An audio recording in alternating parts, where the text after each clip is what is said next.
एक बुढ़िया थी। इस बुढ़िया का एक जवान बेटा था जिसका नाम रघुनाथ था। वह जीविका के लिए प्रदेश चला गया। पुत्र के विदेश गमन के पश्चात उसकी बूढ़ी माँ बहुत ही चिंतित एवं दुखी रहा करती थी। उसकी चिंता का विशेष कारण यह था कि उसकी पुत्र वो उसे प्रायः नित्य खरी खोटी बातें सुनाया करती थी। इसलिए बुढ़िया प्रतिदिन अत्यंत चिंतित उदास भाव से घर के बाहर स्थित एक कुएं की जगह पर बैठकर आंसू बहाया करती थी। बुढ़िया का ये क्रम बराबर चलता रहा। एक दिन उस कुएं में से दिए की माँ नामक एक स्त्री निकली। उसने बुढ़िया से पूछा, वो बूढ़ी माँ, तुम इस तरह से यहाँ बैठकर क्यों रोती रहती? तुम्हें किस बात का कष्ट है? तुम अपना दुख मुझे बताओ, मैं तुम्हारे दुख को दूर करने का भरसक प्रयत्न करूंगी। बुढ़िया ने उस स्त्री के प्रश्न को सुनकर भी उसका कोई जवाब नहीं दिया और उसी तरह बैठकर रोती रही। दिए की माँ द्वारा बार बार एक ही प्रश्न दोहराए जाने पर बुढ़िया झुंझला उठी। उस बुढ़िया ने दिए की माँ से कहा, तुम मुझसे बारंबार ऐसा क्यों पूछ रही? क्या सचमुच ही तुम मेरा दुख जान लेने के पश्चात उसे दूर कर सकोगी? बुढ़िया की बात सुनकर दिए की माँ ने उसे उत्तर दिया, मैं अवश्य तुम्हारे कष्टों को दूर करने का प्रयत्न करूंगी। बुढ़िया ने दिए की माँ का ऐसा आश्वासन पाकर कहा, मेरा बेटा कमाने के विचार प्रदेश चला गया।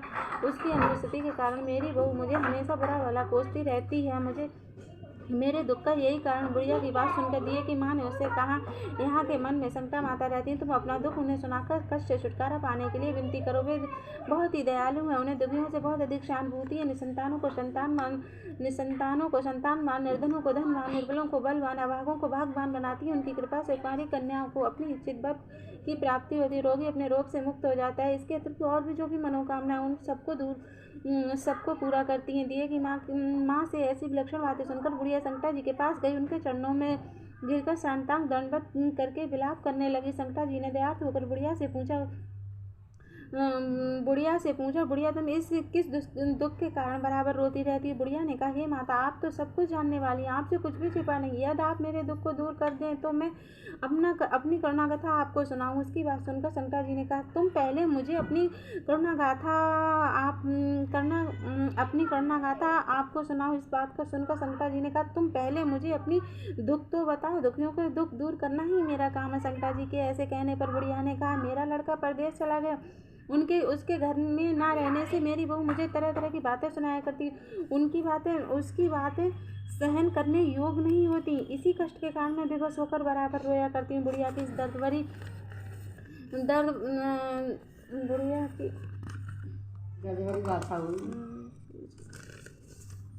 दर्द बड़ी गाथा को सुनकर माता संकटा ने कहा, तुम घर जाकर मेरे लिए मनौती मांगोगी। संकटा माता, यदि मेरा लड़का सकुशल घर वापस आ जाएगा तो मैं आपकी पूजा अवश्य करूंगी। सुहागन स्त्रियों को आमंत्रित करके उन्हें भोजन कराऊंगी। संकटा माता के कहे अनुसार बुढ़िया ने घर जाकर लड्डू बनाए, परंतु जब भी बुढ़िया लड्डू बनाती तो 7 की जगह 8 बन जाते। इस बात से बुढ़िया बहुत ही असमंजस में पड़ गई। ऐसा करने से ऐसा होने का क्या कारण है? कहीं गलती से गिनती करने में तो भूल नहीं हो रही है, अथवा अपने आप 8 लड्डू बन जाने का कोई अन्य कारण होगा। इसी समय वृद्ध स्त्री के वेश में माता संकटा प्रकट हुई। बुढ़िया ने कहा, क्यों बुढ़िया, आज तुम्हारे यहाँ कोई उत्सव है क्या? ये सुनकर बुढ़िया ने कहा, हाँ, आज मैंने संकटा माता के लिए सुहागनों को भोजन खिलाने की निमंत्रण किया, किंतु जब मैं गिनकर 7 लड्डू बनाती हूँ तो 8 बन जाते हैं। मैं इसी बात से बहुत ही चिंतित हूँ। बुढ़िया की बात पर संकटा जी ने कहा, क्या तुमने किसी बुढ़िया स्त्री को निमंत्रण किया? बुढ़िया कहने लगी, नहीं, मैंने ऐसा तो नहीं किया, परंतु तुम हो कौन? संकटा जी ने कहा, मैं बुढ़िया हूँ, मुझे ही तुम आमंत्रित कर दो। ऐसा सुनकर बुढ़िया ने उन संकटा रूपधारी बुढ़िया को भोजन के लिए निमंत्रित कर दिया।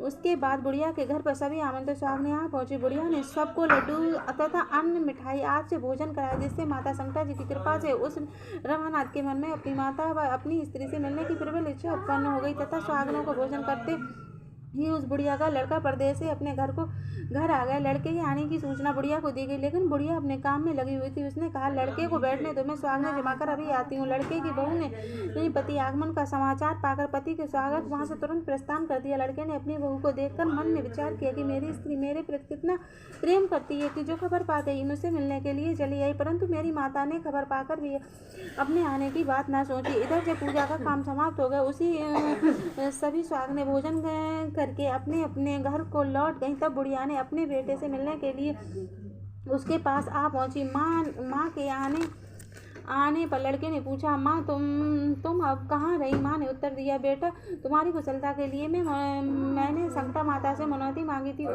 उसी को पूरा करने के लिए सुहागनें जमा रही थी। उसके बाद बहू को व्यवहार उसको सुनाया, जिसे उसे सुनकर उसका प्यार अपनी स्त्री से बढ़ गया। उसने माँ से कहा, माँ इस घर में या तो मैं रहूंगी या यही रहेगी। बुढ़िया ने कहा, बेटा मैंने तुझे बड़ी तपस्या से पाया, इसलिए मैं तुझे नहीं छोड़ सकती। तेरे लिए मुझे बहू का त्याग करना पड़े तो मैं कर सकती हूँ। ये सुनकर लड़का ने अपनी स्त्री को घर से निकाल दिया। बहू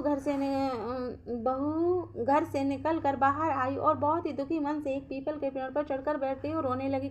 उसी समय एक राजा उधर से जा रहे थे। स्त्री को रोते देख राजा ने उनसे पूछा, तुम क्यों रो रही हो। तो उसने कहा उसने अपनी सारी बात राजा को बताई, जिसे सुनकर राजा ने कहा, आज से तुम मेरी धर्म की बहन हो, इसलिए तुम रो मत और पेड़ से नीचे उतर आओ। मैं तुम्हारे सभी कष्टों को दूर करने का यथासंभव यत्न करूंगा।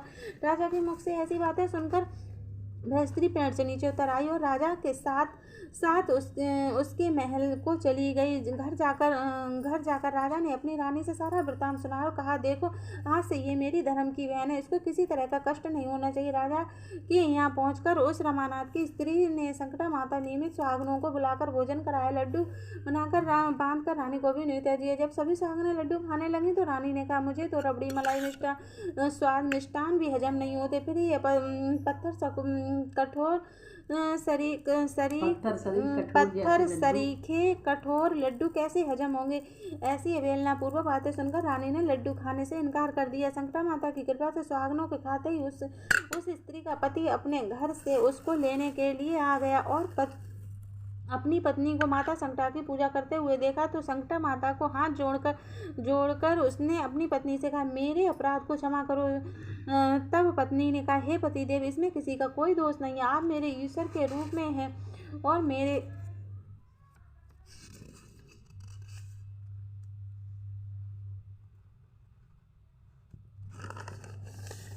ही अपराधों को आप क्षमा करें। ये कहकर उन दोनों ने मिलकर माता की सब्जी पूजा की। पूजा समाप्त होने पर दोनों स्त्री पुरुष प्रसाद खाकर अपने घर के जाने लगे। तैयार हुए जाते समय बहू ने उस रानी से कहा, मुझको जब दुख पड़ा तो मैं अपने धर्म भाई के साथ तुम्हारे घर चली आई। यदि तुमको भी कभी किसी तरह का कष्ट पड़े तो तुम मेरे यानी संकोच भाव से चली आना। ऐसा कहकर बहू अपने पति के साथ राजा के घर से विदा हो गई। संकटा माता का निरादन करने के कारण रानी पर संकटा का कोप हो गया और बहू के जाने के बाद ही उसका सारा राज तहस नहस हो गया। ऐसी विपत्ति में पड़कर रानी ने राजा से कहा, ना मालूम वह तुम्हारी धर्म की बहन कैसी थी कि उसके यहाँ से जाते ही सब कुछ नष्ट हो गया। राजा ने रानी से कहा, जब वह जाते समय कह गई थी कि कदाच तुम्हारे ऊपर कोई कष्ट आ पड़े तो तुम मेरे घर चली आना, इसमें जरा भी संकोच ना करना, इसलिए अब हम लोगों को उसके यहाँ ही चलना चाहिए। ऐसा निश्चय करके राजा रानी दोनों ही अपनी धर्म बहन के यहाँ गए। वहाँ जाकर रानी ने कहा, बहन तुमने हमारे यहाँ ऐसा क्या कर दिया कि तुम्हारे जाते ही हमारी सारी संपत्ति नष्ट हो गई। हम लोग बहुत ही परेशानी में पड़े हुए हैं। रानी की ऐसी बातें सुनकर उसने कहा, बहन हम तो कुछ नहीं जानते, हमारी कर्ता धर्ता तो सब संकटा माता है, उसके अतिरिक्त और कोई दूसरा नहीं है। इसलिए मेरी राय में तुम भी संकटा माता से अपनी अपनी भूलों के लिए क्षमा याचना करो, उन्हीं की मान मनौता से तुम्हारे काम बन जाएंगे। उसके कहे अनुसार रानी ने श्रद्धा से संकटा जी का व्रत किया, सुहागनों को जमाया तथा अनजाने में हुई अपनी भूलों के लिए संकटा माता से बारंबार क्षमा मांगी। रानी का ऐसा कहते ही संकटा माता प्रसन्न हो गई। रात में रानी को स्वप्न दिया कि तुम दोनों कल सुबह अपने घर के लिए चले जाओ, वहां जाकर मेरी पूजा व्रत करना तथा मेरे नियमित सुहागनों को जमाना। ऐसा करने से तुम्हारा गया हुआ राजपाट फिर से तुम्हें वापस मिल जाएगा। सुबह होते ही राजा रानी अपने घर को चले गए। वहां जाकर स्वप्न के अनुसार सब काम किए तो सारा राजपाट मिल गया और वे पहले की तरह राज करने लगे।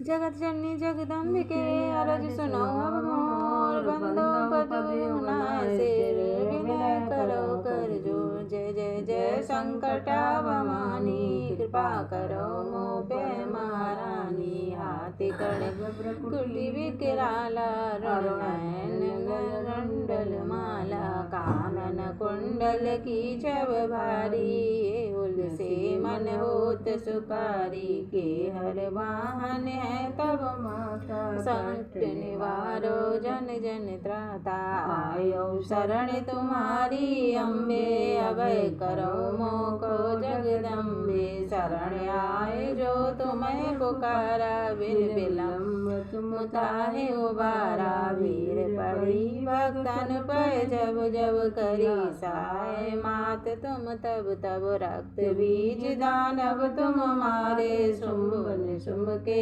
उदर विदारे महिषासुर निपयत बलवीरा मारे मरे नरण धीरा कर संग्राम सकल सुर हारे स्तुत कर तब तुम्हें पुकारे प्रगटे काल रूप में माता सेन सहित तुम तारन पाता ते के बद सब देव हर से नव सुमन बहुबर से रक्षा करो दीन जन जानी जय जय जय जगदम्बे भवानी सब जीवन की हो प्रतिपालक जय जग जनज धनुज कुल घालक सकल सुमन की जीवन दाता संकट हरो हमारो माता संकट नाशक नाम तुम्हारा तुम्हारे सकल संसारा सुर नर नाग असुर मुन जेते गावत गुण गण निस दिन ते